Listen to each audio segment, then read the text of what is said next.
Right. Meanwhile, civil action group organisation Undoing Tax Abuse is reacting, calling on government to extend the temporary relief on fuel taxes beyond the 31st of May deadline. For more on this, we're joined by OUTA CEO Wayne Duvenage. Wayne, very good evening to you. Pardon me. Thank you so much for your time. We've just listened to President Cyril Ramaphosa saying many countries are facing the same effect, and it will indeed hit drivers and car owners pretty hard. What is your take as you make this call? Because as I look at the times, the fuel tax relief will end in exactly 11 days. Yes, our view's been for some time now that they've pushed the envelope on increasing all these levies over the last 15 years or so. So, before 1 rand is paid for the actual petrol, we're paying already 10 rand per litre. Of course, the international oil price and the weak rand, rand has weakened somewhat this month, is going to add another 2 rand to roughly 2 rand to the price of petrol now. And if we add that 1.50 rand back, that reprieve that was granted for 2 months, that's going to take petrol over 25 rand, both petrol and diesel, over 25 rand a litre. And we're appealing to the Minister of Finance to hold on to that reprieve for now, while these high prices exist. We know it costs government about 2.8 billion rand per month, but we believe that if government digs deep, they can find that savings, because the impact of that 25 rand per litre is going to be quite devastating on our economy, on our commuters' commuting costs, as well as costs of delivery of goods to markets and that. So we really are appealing to the Minister to continue with that reprieve for some time. So you've written to the Finance Minister, according to my understanding. Have you received a response yet? No, we haven't. We only wrote to him a day or two ago, this time on Wednesday evening. That's right. So I'm sure we should get some acknowledgement, hopefully. We've also asked him to consider easing the pain if they can't, to spread this out over 3 months at 50 cents per litre over 3 months, and hopefully that doesn't make it as difficult as it would be with a hard hit of 1.50 rand back again.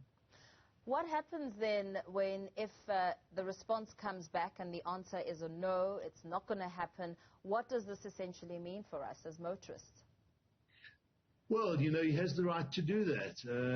First of all, it was good that the government didn't increase the fuel levy, the normal annual increase that was announced in February, which would have kicked in April, and then to give that reprieve. But the risk always was that if the international oil price didn't ease or the rand didn't strengthen, it was going to hit us as it is. So what will happen is there'll be this close to where I think we're sitting at about 21.90 rand now. So that's going to 21.80 rand. So that's going to be a big increase, 3.50 rand. It's the biggest increase we've had in petrol in a long time, especially at these high prices. So what will happen is a shock to the system, a shock to our economy, and food prices will go up. The cost of transport will go up. Taxi fares will go up. It's going to be a hard situation for South Africans.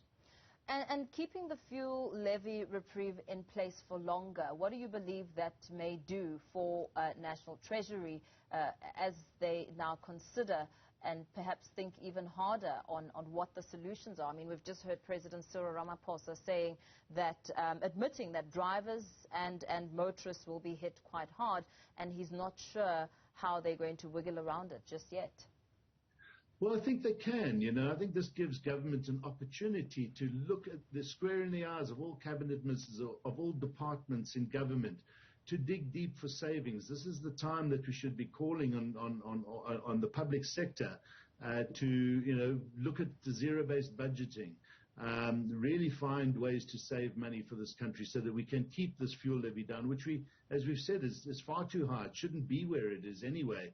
The current administration has been handed this problem that we've warned about for a number of years now, that this incessant increases in these levies is going to catch up with them one day, and that's what's happened.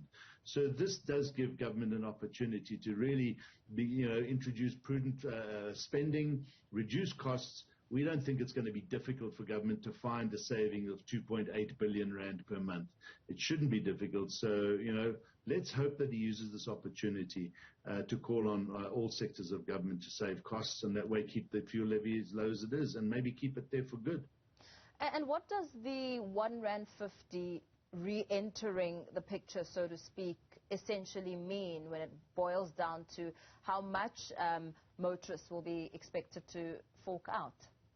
Well, 25 rand per litre. It wasn't long ago we were paying 15 rand a litre, and we were quite frustrated with the high costs then. And you're going back now, 18 months or so.